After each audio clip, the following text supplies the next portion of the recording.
تشوف الشيخ جابر يعني تشوف عينه وتشوف الدمعة تنزل من عينه. هذا كتاب الشكر؟ هذا كتاب الشكر في 2008 كان جورج بوش الرئيس أنه يجب أن ما ننتظر الزيادة لفظاعة الأمور اللي كانت تحدث في الكويت. صورة عن 1000 كلمة.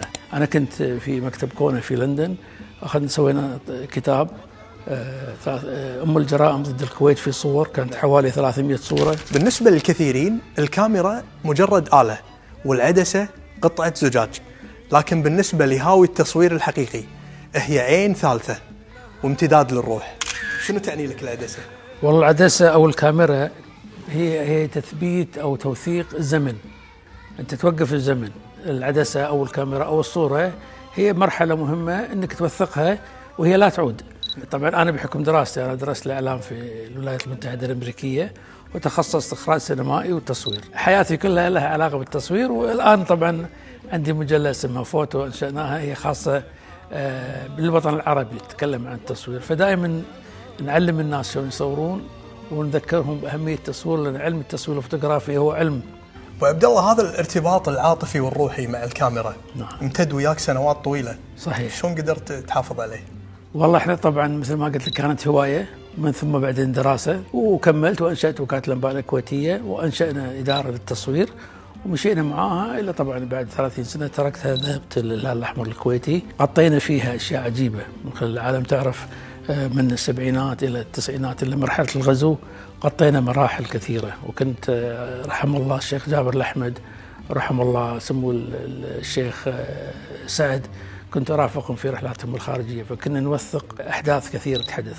قابلنا خلالها الكثير من رؤساء، أكثر من 30 رئيس دولة قابلنا، وثقنا الرحلات العادية، المؤتمرات العربية الخليجية والعالمية. وياك عبرت الزمان. في أغسطس عام 1990 ما كان التصوير مجرد هواية، كان سلاح وخط مواجهة أول من قلب وكالة الأنباء الكويتية كونه. عدسة الحساوي كانت حاضرة ووثقت تاريخ وطن يراد مسحه. احنا كمجموعة من اللي كانوا في كون المصورين كنت أطلب منهم تغطية الأحداث كل واحد بمنطقته، وكنت أنا أروح المناطق اللي شوية يعني خطر، صوب الأبراج، ما أبراج، صوب القصر، ونصور. وصورنا صور كثيرة، ويعني حتى بعد الغزو هم وثقنا الحرائق اللي صارت بالكويت. يعني أنا دخلت مجلس الأمة كان محروق بالكامل وصورته وبعثناهم. بس أنا أعتقد من الصور. تذكر التاريخ اللي دشيت فيه المجلس؟ هي أول 3 شهور، لأن بعد 3 شهور طلبوني لندن أساس مكتب كون بلندن، كنا نبث الأخبار من هناك، فطلعت طبعا ورحنا إلى لندن. فأول 3 شهور كانت هذه، بعد 3 شهور أصبحت الأمور صعبة جدا للتحرك. أول الأيام عادي تمشي وتتحرك كذا، فكنا نبعثهم إلى الطائف. وأنا أذكر طبعا من الصور اللي أثرت فيني يمكن أو اللي أسعدتني تصويري لصاحب السمو الأمير الشيخ جابر طيب الله ثراه، وعودته بعد الغزو في شهر 3 أعتقد. أول ما نزل من الطيارة وكان رافع إيده يحمد ربه. شنو شعورك كان حسيتها؟ والله يعني شعور جميل وفي دموع، يعني عرفت يعني بعد الفترة هذه كلها تشوف الشيخ جاي ويحمد ربه على الطيارة. أنا كنت برا الكويت وطلبوا منا بعد التحرير أني الكويت ونغطي، وجيت الكويت وما دخلت الكويت، يعني جيت بالمطار ولا شفت أهلي ولا شيء. رحنا إلى صفوان مع شوارسكوف لأن كانوا بيوقعون الاتفاقية، فطرنا بطيارة عسكرية أمريكية ورحنا هناك ومع شوارسكوف وقعوا بالخيمة. فكان شعور انك تدخل الكويت، والكويت كانت ظلمه من الدخان اللي يصير، اللبس كان كله يصير اسود، فتدخل وما تشوف اهلك وبيتك وكذا وتروح سيده. يعني كان شعور وايد مؤثر. شلتك بيوفي وطن.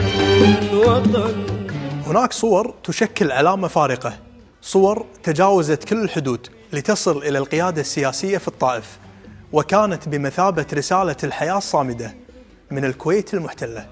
في أشياء يسمونها تلمس فيها مشاعر. بعد التحرير ذهبنا مع الشيخ جابر رحمه الله إلى دول العالم لشكرهم على وقفتهم مع الكويت، وكان معنا أبناء الأسرة.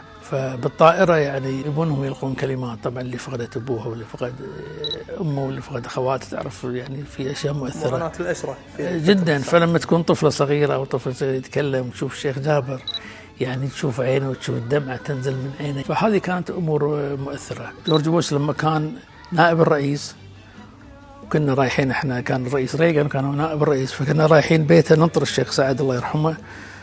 كان بيجي اعتقد 10 ل10، واحنا قاعدين بالحديقة مع جماعة الإعلام المصورين، ولا في واحد جاي من بعيد شايل صينية بيده، طالع أنا بالكاميرا، ولا هذا بوش اللي هو طبعا فايس بريزيدنت كان، شايل الكولا وشايل البيبسي. مشهد عفوي جدا. عفوي. فأخذت له أنا صور وسويت موضوع تواضع رئيس.